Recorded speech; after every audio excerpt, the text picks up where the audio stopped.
right now.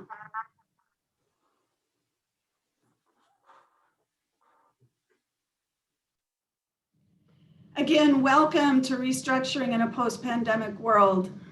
I am Maureen Viano, and I am joined by an elite group of presenters today. Gina Potito is our Senior VP of Global Delivery Enablement, and we have Diane Cobbold, who is our Vice President of Canadian Regional Operations, and I am the head of the Global Operations here at LHH.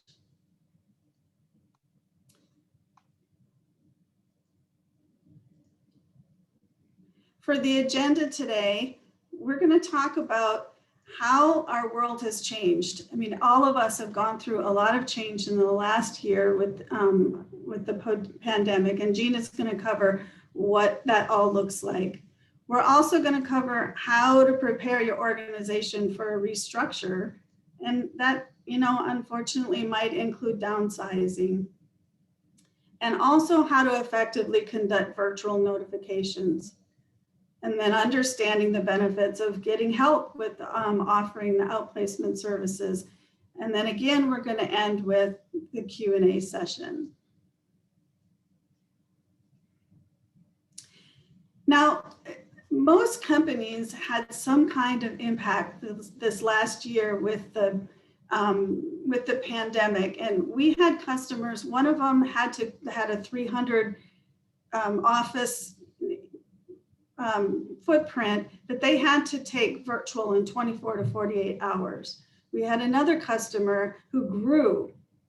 We were helping them with assimilation coaching and making sure that they had their leaders were ready. And then we had other customers who lost 50% of their revenue and unfortunately had to downsize.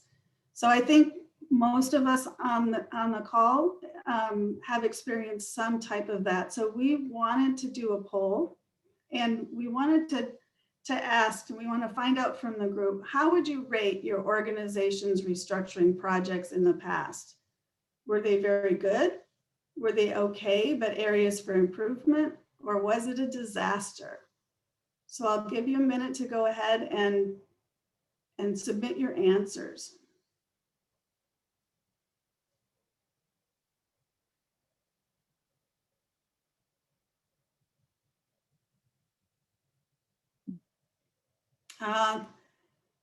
Okay, but areas for improvement. So some of you had very good restructurings and just a few disasters. All right, so we have, so how would you rate your organization's restructuring projects? We have 16% would be very good. We had 74% that are okay, but areas for improvement, and 10% that was a disaster. So I am going to hand it over to Gina to talk about that perfect storm that has dramatically changed the world of work. Thanks so much, Maureen. Hello, everyone. Pleasure to be here with you today. Prior to the pandemic, we were seeing a massive shift in how organizations were structured. And one of those big shifts really is the demographic shift that's been happening over the last few years. And today we know the millennial population is the largest population of workers in the workforce, and they bring different and new demands. Millennials will rate career development and career advancement and promotional opportunities above pay compensation. So that's a huge shift in how we were seeing our workforce evolve. And we also know there has been a shift, and a lot of that comes from workers looking at organizations and their perceptions toward a corporation or a big business, and how that organization shows up in the community, how they are a good corporate involved organization. And that has been a shift that we knew was happening. And we were coming into the fourth industrial revolution, and all of that was driving social and regulatory dynamics that were shifting and changing and making it more difficult as an HR professional to stay on top of all of that, because there's a whole lot of change. And then no one could have predicted a pandemic. And so there has been a lot now that has coalesced. and really dramatically impacted how people work and the world of work. And we also are starting to see organizations holding themselves accountable. So as we look at the next slide, we're actually going to see some news quotes that were a part of what has happened since last March, when we literally went into a global shutdown, global lockdown.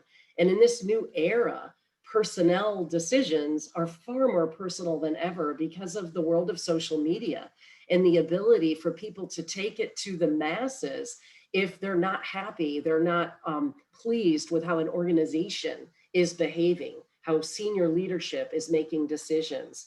And these are just some examples lifted from the press where CEOs are being held accountable, and they're therefore being more accountable to their organization, their people, their shareholders, their stakeholders. So we're really in a new world. And let's take a look at how this new normal is evolving as we emerge from the pandemic. Well, let's face it, remote working is here to stay. I think a lot of organizations they went virtual overnight. They were forced to go virtual overnight. And in some organizations that did mean restructures that caused position eliminations. But what we've also seen, and I see this as really positive, is employee productivity and employee job satisfaction has been increasing because of the ability to work virtually. And maybe not always, but having that flexibility, people have proven that they can continue to be productive, organizations can continue to drive forward. And so we just don't see that remoteness going away. We see it becoming a part of the fabric of organizations' cultures. And talent acquisition, wow, that team really pivoted overnight. Being in an organization, LHH, where we do help individuals career transition, we had to bring our candidates up to speed to this new world of hiring where everything was virtual, and video, and these video streaming platforms like Zoom and Teams and WebEx really accommodated that. And so we believe, and we're seeing this trend, that talent acquisition will probably not revert. Why incur those heavy costs of face-to-face interviewing, especially for the early on process of screening the candidates? Virtual talent acquisition and virtual hiring is becoming a fabric of, again, the world of the new normal. And HR has adapted so seamlessly to virtual onboarding. So, the whole recruitment and onboarding process going virtual and being done in a still thoughtful, purposeful way, but can be done with virtual components. So the world has shifted. And I think, obviously no one wanted a pandemic, and there were a lot of negative results that would have come from that. However, today we're also seeing some of the benefits that surfaced because of this, radical shakeup. And it proved to us that we can do things different and we can still do things well. As far as virtual notifications, this is difficult, and a whole new complexity surfaced because of having to do something like this that can be very traumatic to a human being, right? Personnel decisions are more personal than ever. And so we have an individual now who their position might be eliminated because of the restructure an organization has had to go through. There has to be forethought put into that, because when you're having to do a position elimination, you usually want to have the manager of that person involved. You want to have HR involved. And now you have 3 individuals who all are virtual. So there has to be some forethought and some very purposeful planning putting in to make sure we mitigate surprises, because there's always surprises. There's always going to be something that happens, using technology to bring together a tri-party group for a notification. And this is even, and my colleague Diane will go into some more details, but really talk through about how to do something like this in a virtual environment effectively. So there are some considerations when it comes to the technology, and more importantly, the mental health of the impacted employee. With COVID, we have so many more individuals working remotely, right? Working from home. So if I'm the notified employee and I might have my partner, my spouse, my family members all together with me working conceivably from the kitchen table or together, and now I've just been notified that my job is going away, it's very difficult to absorb that message and decompress when I have all of my family, my friend, them around me. Mhm. So we really have to put careful consideration into the mental health of an impacted employee who's not being notified at work and has that time to sort of grapple with this message on their drive home, their commute, waiting for others to join them because they're at home at a time they're not usually at home. Now everyone's at home. So it's imperative that if you are going to tackle that, that you tackle it with the care and thoughtful approach to ensure that you preserve an employee's dignity in that tough, tough time where you do have to notify them of a position elimination. I'm going to turn this over to my colleague Diane, and we have another poll that we'd like you to take advantage of. Great. Thank you, Gina.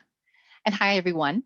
The second poll we'd like to get some feedback on from everyone is really to get a better understanding of what is the main struggle your organization continues to manage in this new normal. And just choose one option here.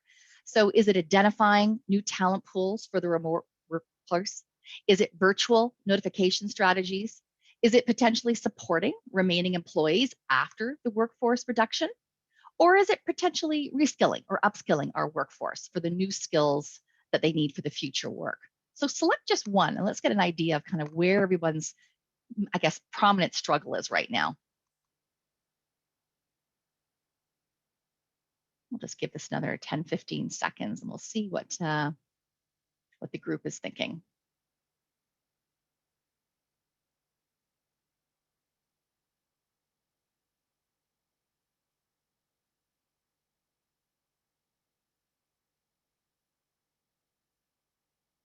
Okay. Interesting. Okay, so the majority, over 50% here, is saying it's really that last point. It's the reskilling and upskilling our workforce for whatever new skills we need. And the other points were really quite split.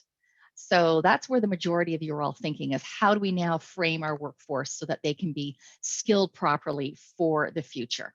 Wonderful. Well, this is a great segue into a section that I'd like to talk about.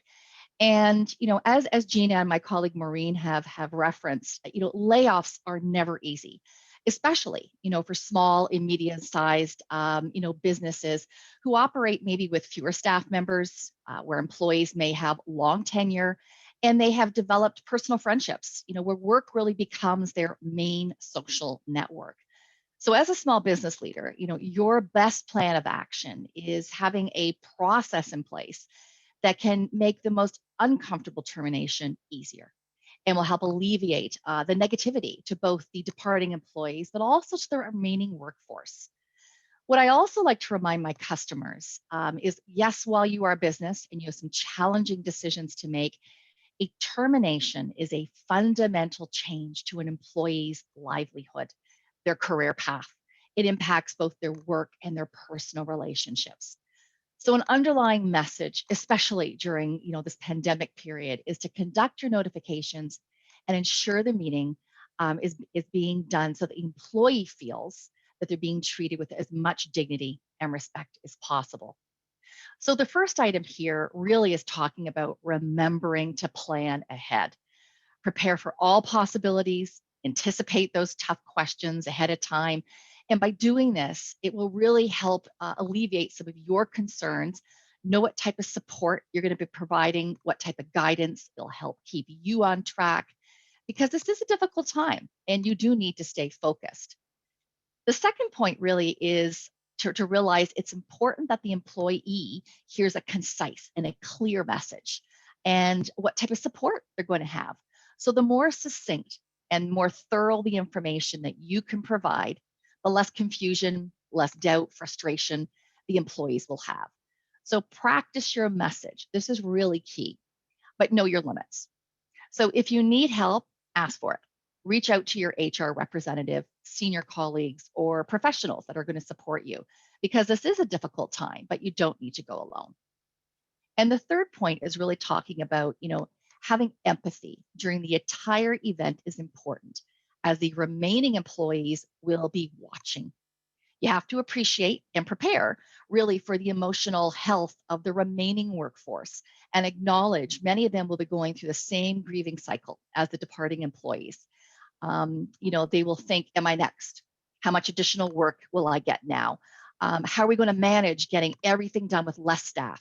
So I strongly recommend, to keep in close contact with everyone. And a word I often use with many of my customers is to hyper communicate with your remaining employees. So I've introduced a few things here that talks about the importance of planning and contingencies, but let's take a look at considerations that you might need when you're getting ready in the pre-meeting, during the notification, and in the post-meeting. And so to prepare for the notifications, we've built a bit of a simple checklist here. And ours is really focusing on 4 key categories: scripted messaging, logistics and planning, resources and response, and technology. So depending on your business, the local and federal, legal requirements, whether you're conducting this in person or virtually, you're going to need to determine which checklist items are critical for you and your business as you plan this post-pandemic termination. So let's take a look here at the pre-notification areas and what are some considerations you need to have. At the very top is really those scripts. What are you going to say? What is the HR person going to say? In some scenarios, will you be delivering the entire message on your own? And is your messaging and script to the employee going to talk about alternatives? Is there a working notice that's going to be available? Is there an alternate position that the individual employee gets to think about? Under logistics and planning, this is the big piece that Gina also referenced in our new normal. Are we doing this in person now? Or is it going to be virtual, as we've been conducting most of them over the last year? And those logistics associated with that. If it's virtual, what video platform are we going to use? Who's going to send the invite? If it's in person, where is that going to be? Timing and date. And who's going to do all those scheduling? How are we going to manage the assets that need to be returned to the organization? So lots of considerations under this logistics and planning section. And then you also have to think about what resources and what type of responses am I going to have internally to my remaining staff? And what am I going to make available to the exiting employees? Is there going to be, employee and family assistance plan? Is there going to be career transition support? And if I'm doing this virtually, what are all those plan Bs, as I like to call it, or those contingencies that I have to have in place if we're doing it virtually? And as we know, all of the hiccups that can occur. So what if there's internet interruptions? What if there's audio issues? What if someone doesn't log in? What if someone hangs up as you're doing the virtual notification? So you need to be thinking through all of these what ifs or plan B scenarios as part of your pre-planning, as it surrounds the technology area, because there's lots of things that can happen. The next section really talks about the day of or the event. So what are some possible things you need to consider? I can't stress enough the importance of sticking to the script. We sometimes get a little caught up in the conversations. We want it to come across as empathetic as possible, and we start going off on tangents. And this is where disaster can sometimes strike. So really stick to the script. You can still be empathetic in your delivery, even though it's a very tough business decision that you're sharing. You need to also be prepared for those diverse reactions. So you might think person A or B is going to respond in a certain manner, but you never know. And so they could be, verbally upset. They could be uncontrollably crying. They could be stoic. They could be silent. What are you going to do as part of your message delivery? If it's in person, what are other considerations revolving around logistics? Do you need security? What about unexpected behaviors from remaining employees? What are the types of things that you're going to concentrate on? Is part of your resources and response going to be someone is going to do a wellness call for this employee to check in with them? And what we have certainly seen over the last year during the pandemic, And Gina talked about this with the mental health issue. There are so many additional considerations. You're stuck in your four walls, so much more. We are finding more wellness calls and outreaches are so critical to this process because people don't have the same outlets they had before. So this is a consideration to think about, is that going to be an option for you in response to helping, the exiting employees? And then technology again. What's the process for return? How are you going to do that? Are there different housekeeping issues that you need to be thinking about as you're setting up that initial call with the employee? And then the post notification. And this really is a hybrid. It really is got some elements that are going to be talking about the exiting employee and things that you need to be doing. But as much effort that has been spent in the pre-planning for the day of the event, I'm going to say you need in the post-planning for your remaining workforce. There's so much here that you need to make sure is being done correctly. My hyper communication point again is really critical. Wherever possible, be transparent with your workforce. What can you share? If the remaining workforce understands the rationale of the business decision, it does help them a little bit more. You want to really get that stability in your workforce as quick as possible. So seek out those rumors. Really tell them the type of support that the exiting employees are getting. Express to them if this is available to talk about alternative options were considered. We look to see what we could do for employees before having to result, to this stage. And remind yourself that remaining employees are going to be experiencing guilt, the grief. Some of them are going to be self-absorbed. They're going to be having difficulty concentrating. Some are waiting for that other shoe to drop. So there's a lot of attention that you need to be spending. I often will suggest to my customers, plan more meetings, check in with more people in groups, one-on-one, and be proactive and actually ask them, how are you doing? And share where you can. So this is that part of transparency. There was a great study done just a couple of years ago with the Harvard Business Review, and they showed that after a significant restructuring, there is a 20% reduction in productivity and a 40% reduction in morale and job satisfaction. So you need to spend as much time in the pre-planning for the event of the exiting employees, honestly, as it is for those remaining workforce people. The last item under technology is really related to that exiting employee. So how are you going to get back your assets, your company property? How are you going to return any personal property if they have that in the building? So, really figure out what is the best checklist for yourself. Figure out what are the key areas and start building things that'll really help keep you on plan. So lots of consideration here as you're developing this. And I am going to now pass this back to my colleague, Gina, who's going to talk about the benefits of offering career transition. Yes, thank you so much, Diane.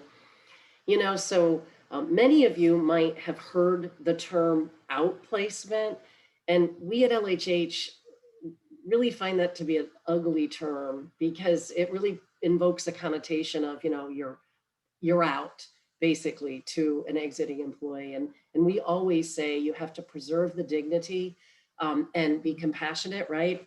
In your onboarding of employees, in your care and feeding of employees while they're employed with you, but also care and feed for how you exit individuals. So there's so many reasons to provide what we like to say is career transition support for that individual who, it doesn't matter if you've been employed for 1 year, 10 years, 25 years. It's traumatic to have your job ripped from under you. And it affects people very personally and very deeply. It causes a lot of chaos, a lot of uncertainty.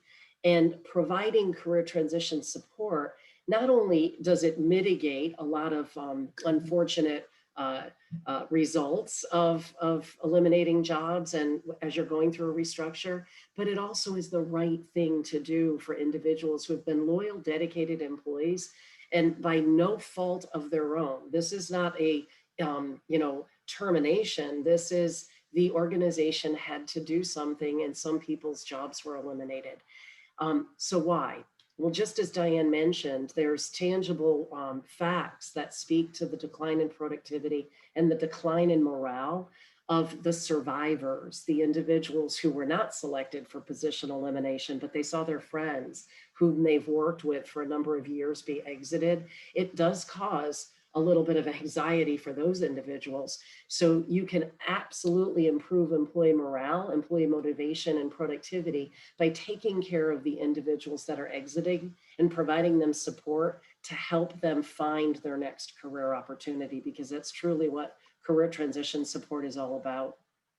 What about your brand and your reputation in the market? As Maureen talked about originally, we have organizations we partner with that in one area, they're eliminating positions, but in another area, they're hiring robustly. And it's very difficult to attract top talent and preserve a brand when you exit employees and they're just left on their own without any kind of support. So it improves employee morale, and it preserves your brand and your reputation. And it helps you to also attract talent because you take care of individuals throughout the life cycle of them being a part of the organization. And really the one that's difficult but does happen in restructures, individuals who will sue the organization because of being eliminated. And even if that employee does not win, there's that cost of the legal, the bandwidth of all of the individuals that have to go to court and to uphold the decision that was made. And it can be very mentally taxing and obviously time taxing on the organization, your legal, the costs, et cetera. They're all reasons to consider career transition when you are in that act of restructuring in the organization. So I would love to open this up to our Q&A at this point. And Maureen, Diane, and I are all here to answer any questions that anyone has about our conversation today. We would love to be here to answer your questions. In your console, you will see the Q&A box. You'll click on that and it opens it up, and you can post questions to us via that venue. So I'm going to stop sharing, Gina, just so that you can take a look at the Q&A box. And there's one question here. How do we get our employees ready for future work skills needed? Excellent question. If you don't mind, panel, I'm going to jump in on that one. Yeah, and I know my colleagues will have information to share as well. I think the first thing is understanding the shift that has occurred. And that is, there used to be this promise of employability for life. And that is not the case today. It's employability for the individual for their career. And that needs to be a part of our DNA in our organization, that if employees are not willing to be upskilling and keeping their skills relevant in the marketplace, there is not a promise of employability. It's incumbent upon them to be employable. And then as an organization, if that's a part of your DNA, that people understand that the skill shifts are dramatically different today. We, in a recent poll that was conducted by Gallup, 40% of employees are saying, I don't feel like I have the skills right now to perform my job, let alone 3 to 4 years from now. And the skill churn is about 3 years. So what are you as an organization doing to prepare your employees? First, from a cultural standpoint, making them hungry for reskilling and upskilling opportunities, because you can offer, they have to take advantage of it. Making sure that your managers are having these transparent conversations, saying to my directs that, your skills will become obsolete within the next year to perform the job, given the new digitization in your role. And it's incumbent upon you, and I'm telling you this, because if you don't upskill, and we will offer you upskilling opportunities, your skill set will become irrelevant in our organization. That's a tough message to send. Are your managers prepared to have those transparent conversations with their employees about this, what's going on in this shift of skill gaps with individuals. Diane, Maureen, anything you'd add to that? Yeah, that was fantastic. Yeah. Great. There is also a question here about what are the recommendations on encouraging individuals to utilize the career transition support? Diane, would you like to take that one? Yeah, absolutely. So I referenced briefly about doing wellness calls. And I think the important part is a lot of people honestly still don't know what career transition services are. They don't know what they don't know. And so the value of having a career transition provider on site or virtually supporting you, or as I'm suggesting, that wellness call, which is a follow-up, really just helps them to understand kind of the who we are and who we aren't. What we have found is, if they're just getting a telephone number or just a one-page outline saying, call these people, they're going to help you, that can be intimidating. They've gone through a tough, conversation with their manager. They're not feeling great, and I don't want to speak to a stranger right now. So if there is an opportunity really to have that third party do that outreach and say, I appreciate you may not be interested in starting the services this week, but let me talk to you about what is available when you are ready. And everyone's going to need a resume. Whether they're going to be telling me, oh, I'm going to retire, I don't need that. You're going to need that for part-time work, for volunteer work. Maybe in 6 months down the road, retirement's not for you, and you're going to think about going to temporary assignments or contract.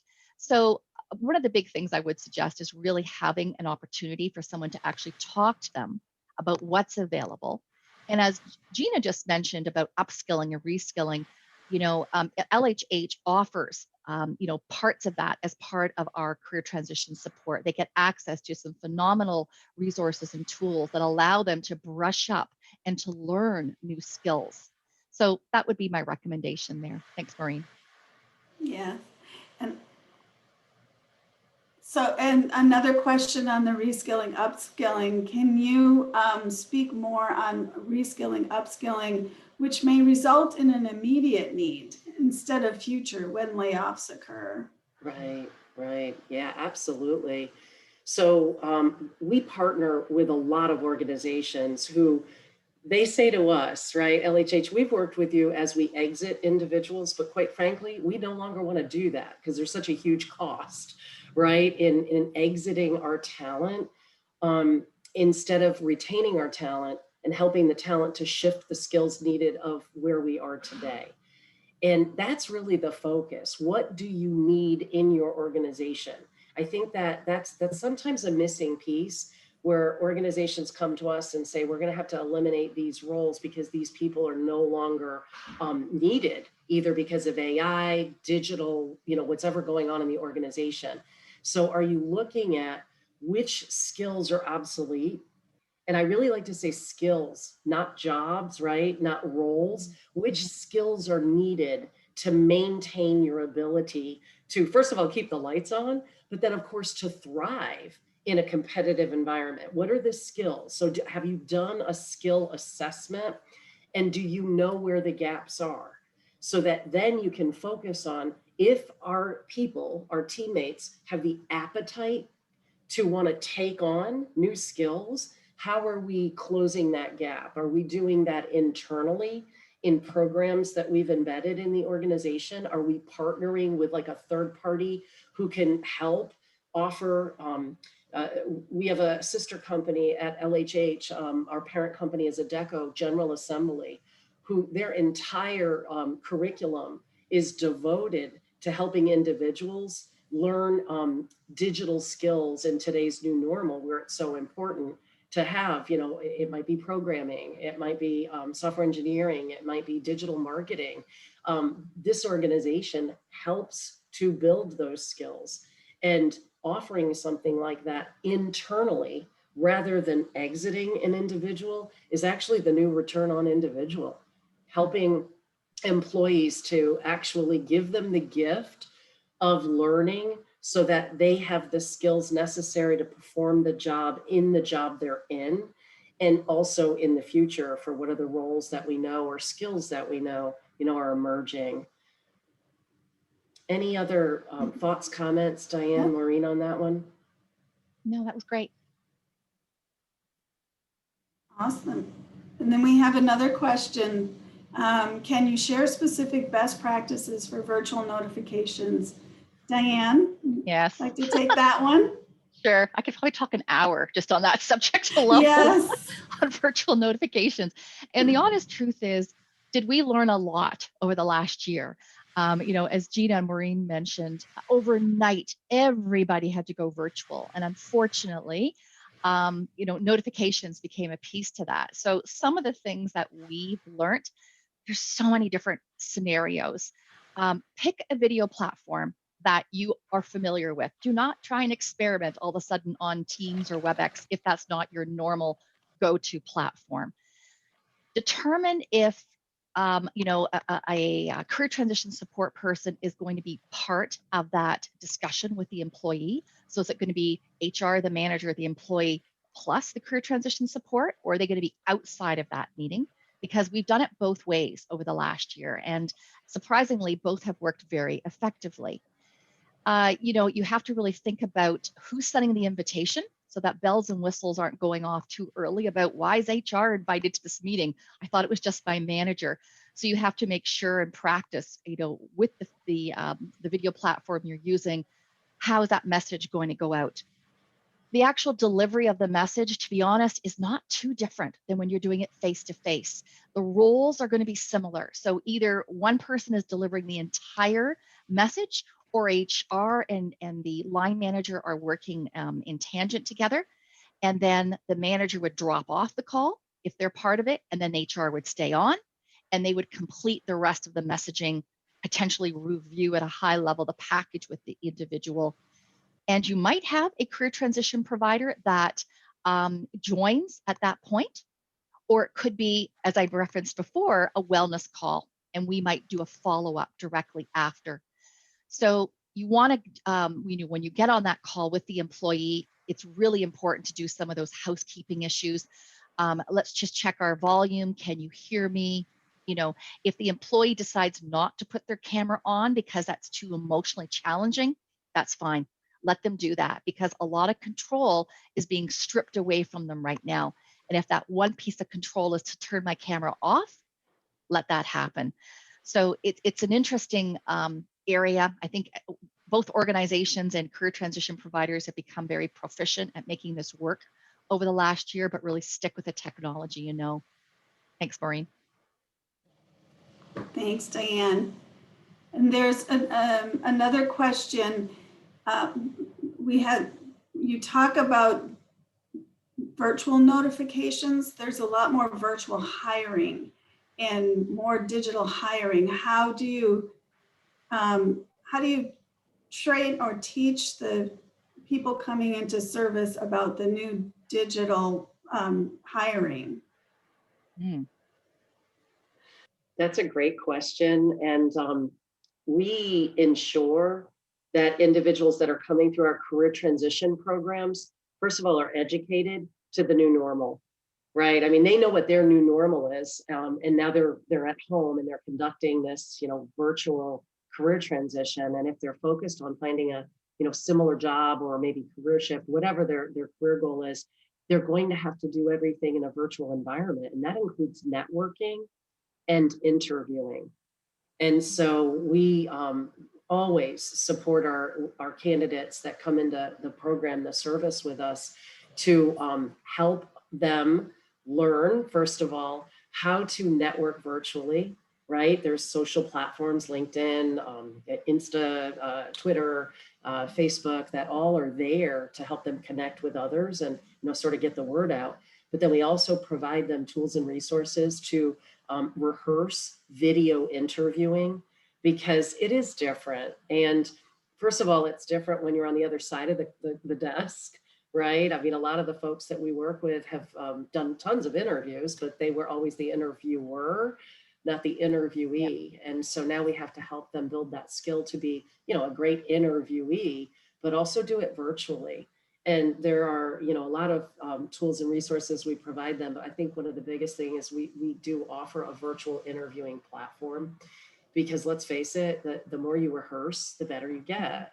And so we want our candidates to have that a benefit of showing up the best that they can in a virtual world, and talent acquisition is, using these tools now today, and probably won't stop. There might still continue to be, especially the initial part of an interview, it's conducted virtually. It just makes sense. And then as you get closer to, narrowing down your top 2 selections or top 3, there might be a face-to-face interview, but a lot of it will always be done virtually. And a panel interview done virtually is very intimidating. And so having that ability to actually rehearse that before you go live is invaluable. And it's a big change for job seekers. Yeah, most definitely. Any other questions from anyone in the participants? I can see one here, Maureen. They're asking, how do you determine the type of career transition support to provide different levels of employees? I want something maybe for admin people that's different from the CEO. So how do I do that versus hourly? So great question. And you're right, there are different types of programs. And so, the type of support we would provide, let's say, an hourly employee in a plant or a manufacturing environment would look very different than an admin person versus a senior manager versus the CEO. The more senior you are, it takes longer to land those opportunities. And that's just strictly by the fact that there's fewer of the more senior opportunities available in the marketplace at any given time. So the length of program traditionally is longer because they need more ongoing support, but also the type of support will look different, because we haven't talked about the whole networking aspect today and how critical that is to career search. But as you get more senior in the organization and in different professional roles, it's critical. It's how you find your next job. And so they're going to need a more robust type of program that provides them, to Gina's point, more preparation for interviews, for networking, for their whole branding experience. So that is something what we work with our customers on, to really help them figure out the best type of programs to provide everybody from the floor shop up to the C-suite in an organization, because they look different. Awesome. Thank you, Diane. And then there's one more coming in. What are the biggest hiccups or challenges that we should be aware of that you have seen? Not being prepared. Yes. I would say, I mean, my gosh, we've seen, at the beginning of the session, we had the poll where how did restructures, the ones that it was awful is always because lack of preparation. Yeah. Just really not understanding all of the variables. That's my experience. Yeah, I would agree. And even for, organizations and managers that we've worked with that said, oh, I've done a ton of these. It's not a problem. I've got one lined up, and they're not trying to be too offhandish, but they don't think they still need the same preparation that they did for the last 5, 10, 50, whatever they did. But you do, because everything has changed now, and every person's reaction is going to be different. So the amount of times I've gone in to support an organization, they said, it's okay. Bob knows it's coming. It'll be fine. He's been asking for this, and that's not the reaction we get. It happens frequently.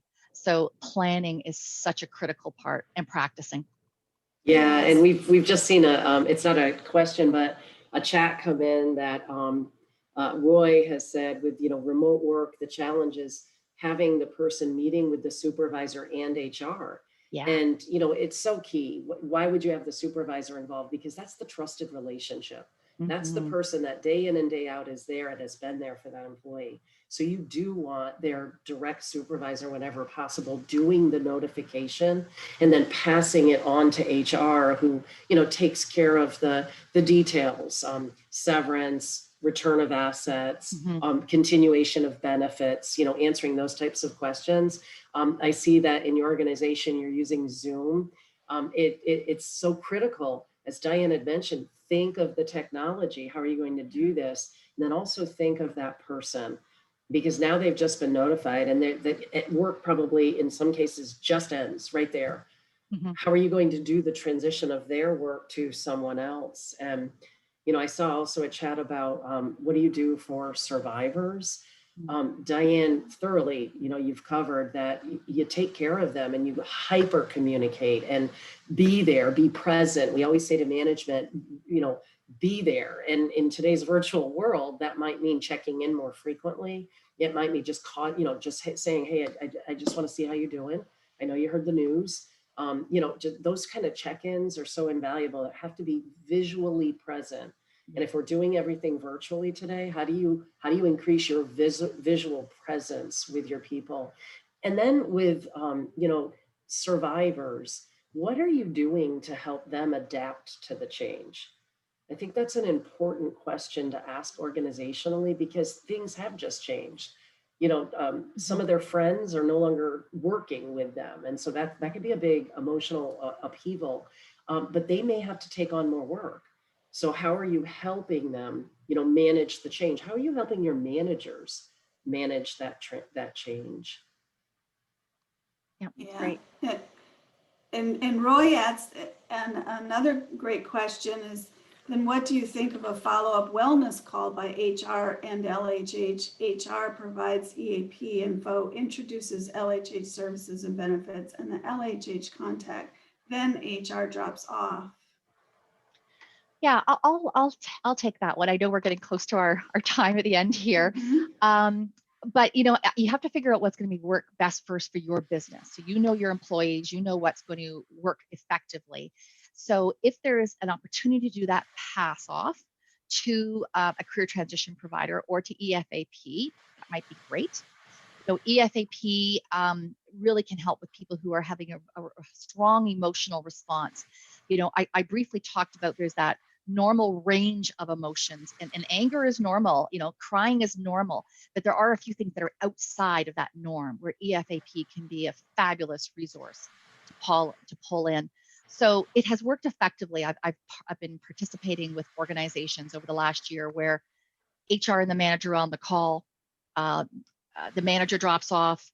HR says, I'm going to introduce you now to the career transition person. I'm sitting in the Zoom lobby. I get admitted into the call, and HR drops off, and it's just myself and the employee that's left. And that's worked very efficiently, just to really get a temperature reading. Did they understand what the message was? Because a lot of times they zone out. They didn't hear what happened. So, regardless of whether you are able to provide somebody with I'll say a shorter length of program or a longer length, getting that support just to kickstart them in their job search can be really valuable to them during these challenging times. And I just will add a note, and that is Canada and US. In the US, we refer to Diane is saying EFP, and that is Canadian. And in the US, it's EAP, which is Employee Assistance Programs. Thanks, Gina. Yes. Are alumni services still available? That would be yes. For all of our programs, we have alumni services for the life of for life.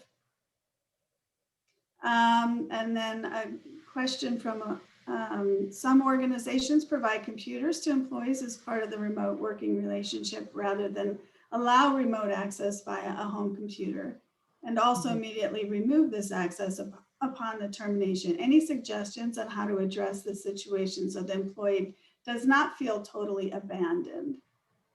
Yeah, that's an interesting one. And I think we might have to take this one as our last question here, just watching the time.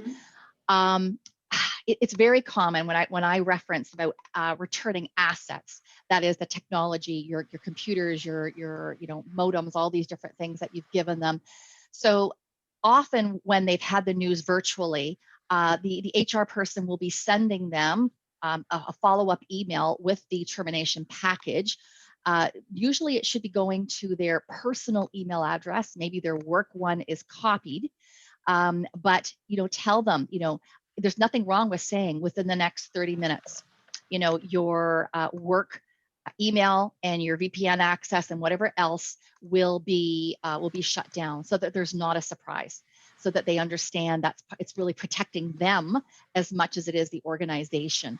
So, and then just say to them, some will be following up in the next couple of days. It'll be in your package. We'll be sending a courier to pick this up, etc., to get those assets back to the organization.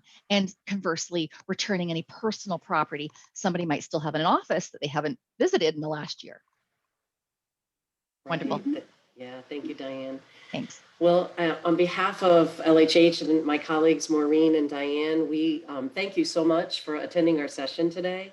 And we will be circulating both the recording and someone had asked, will we provide the PowerPoint presentation? We will provide a copy of the presentation to all participants. And anyone who's registered and wasn't able to attend will also receive that. So again, thank you so much for joining our session today.